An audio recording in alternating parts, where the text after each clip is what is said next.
नमस्कार विद्यार्थी मित्रांनो, स्वागत आहे तुम्हा सर्वांचं महा एक्झाम पॉईंट या आपल्या एज्युकेशनल यूट्यूब चॅनलवरती। तर विद्यार्थी मित्रांनो, आपला आजचा व्हिडिओचा भाग आहे 3, ज्यामध्ये आपण लेखा व कोशागार विभाग भरती 2025च्या परीक्षा दृष्टिकोनातून अतिसंभव प्रश्न संच व त्यासोबतच प्रिव्हियस इयर क्वेश्चन पेपर आपण सिरीज चालू केलेली आहे, ज्यामधलाच आपला आजचा व्हिडिओचा भाग हा 3 आहे, जे की परिपूर्ण TCSच्या अभ्यासक्रमावर आधारित आपण सर्व काही अतिशय महत्त्वपूर्ण आपण प्रश्न कव्हर करत आहोत।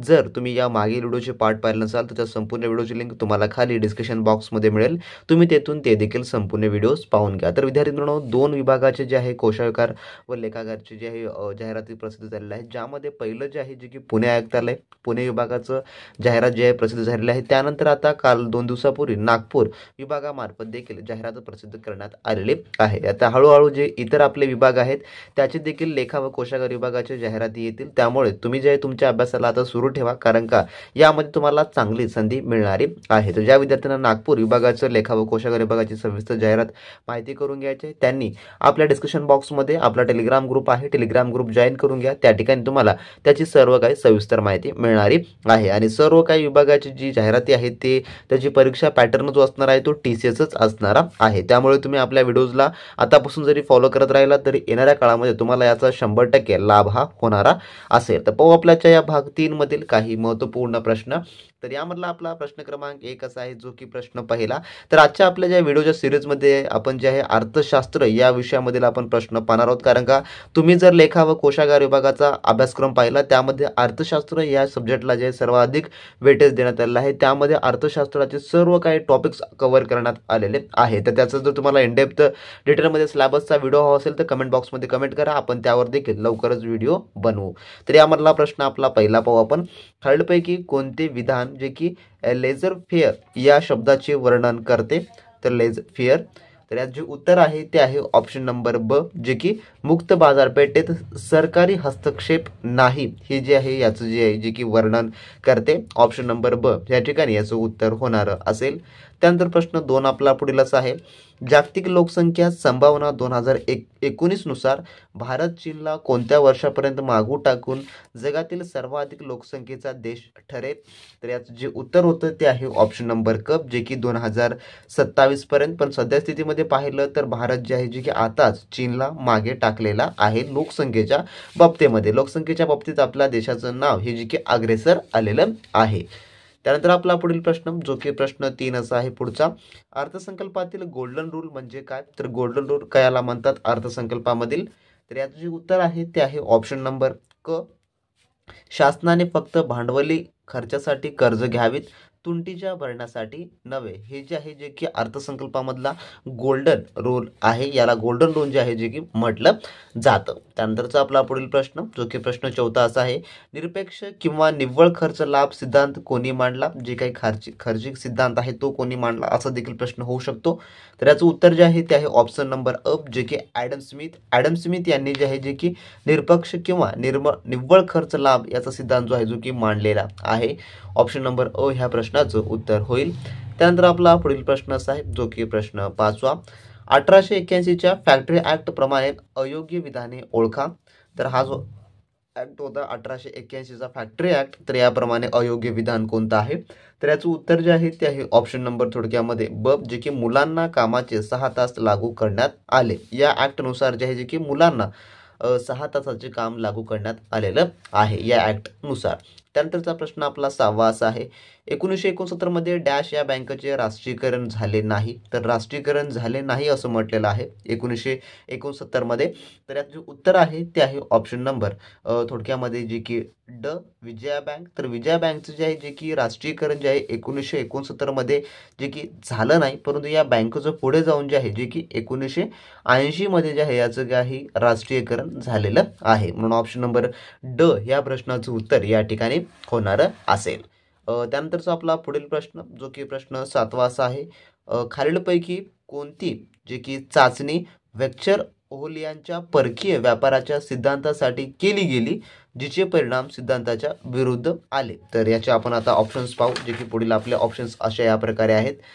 तर याचं जे उत्तर आहे जे की ऑप्शन नंबर ड जे की लिओफेंटीचा विरोधाभास हा जो आहे याचं उत्तर होणार असेल। जर विद्यार्थी मित्रांनो तुम्ही अजूनही कनिष्ठ लेखापाल या पदासाठी आपला असलेला क्रॅश कोर्स घेतला नसाल तर तुम्ही लगेच आपल्या व्हॉट्सअप सेलरला मेसेज करून ते सर्व काही मिळून घ्या। त्यांची लिंक डिस्क्रिप्शन बॉक्समध्ये देण्यात आली आहे, ज्यामध्ये कनिष्ठ लेखापालचा जो काही संपूर्ण अभ्यासक्रम आहे यावर आधारित आपले स्पेशल टेस्ट सिरीज आणि ई बुक्स आता अवेलेबल झालेले आहेत, जे की परिपूर्ण टीसीएस पॅटर्न आधारित आहेत, ज्यामध्ये तुमचा कनिष्ठ लेखापालचा जो 100% अभ्यासक्रम आहे तो कव्हर करून देण्यात आला आहे, ज्यामध्ये तुम्हाला मराठी व्याकरण, इंग्लिश ग्रामर, सामान्य ज्ञान, बौद्धिक चाचणी व त्यासोबतच अर्थशास्त्राचे जेवढे काही मुद्दे तुमच्या सिलेबसमध्ये दिले आहेत ते 100% यामध्ये कव्हर करून देण्यात आलेले आहे। त्यासोबत टीसीएसच्या आतापर्यंतचे जेवढे काही प्रश्नपत्रिका आहेत ते त्यामधले महत्त्वपूर्ण प्रश्न जे की परीक्षेत रिपीट येऊ शकतात हे देखील आपण यामध्ये कव्हर करून दिलेलं आहे। त्यासोबतच कनिष्ठ लेखापालचे जे प्रिव्हियस इयर क्वेश्चन पेपर आहे ते देखील आपण त्यामध्ये इन्क्लूड करून दिलेला आहे, जेणेकरून तुमचा अभ्यास हा योग्यतेरीत्याने व्हायला पाहिजे। ज्यांना कोणाला ही एक्झाम 100% आत्मविश्वासाने क्रॅक करायची आहे त्यांनी फक्त आपलं स्टडी मटेरियल रेफर करा, ज्याची प्राइस 350 ठेवण्यात आलेली आहे, जे की व्हॉट्सअप सेलरला मेसेज केल्यानंतर लगेच तुम्हाला 5 मिनिटांमध्ये तुमच्याकडे ते उपलब्ध होऊन जाणार असेल आणि 100% अभ्यासाची तयारी तुमची एकाच ठिकाणी होऊन जाणार असेल, ज्यामुळे तुम्हाला मार्केटमधलं कोणतेही महागडे बुक्स घेण्याची गरज नाही किंवा तुम्हाला कोणतीही कोचिंग लावण्याची अजिबात गरज पडणारी नसेल। ज्या विद्यार्थी मित्रांना ही परीक्षा क्रॅक करायची आहे त्यांनी आपलं नक्की स्टडी मटेरियल रेफर करा, त्यांची लिंक डिस्क्रिप्शन बॉक्समध्ये देण्यात आलेली आहे। त्या कोणी विद्यार्थी मित्रांनी अजूनही आपलं टीसीएस पॅटर्न आधारित परिपूर्ण लेखा व कोशागार विभागाच्या 100% तयारीसाठी A to Z study material घेतलं नसेल तर त्यांनी लगेच आपल्या व्हॉट्सअप सेलरला मेसेज करून घ्या।